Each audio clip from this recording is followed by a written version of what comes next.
अस्सलाम वालेकुम students, how are you. आज हम प्रैक्टिस कर रहे हैं ई हमने 4 लाइंस पे राइट करना है। हम जब भी राइट करते हैं इंग्लिश में या उर्दू में हम 4 लाइंस के पैटर्न को फॉलो करते हैं। आज हम ई राइट कर रहे हैं और ई के फ्रेंड्स हैं E egg, E ear, E elephant.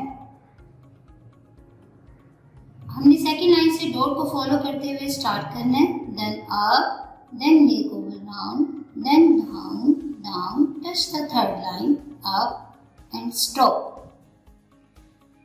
Again, start, up, down, down, touch the third line, up and stop.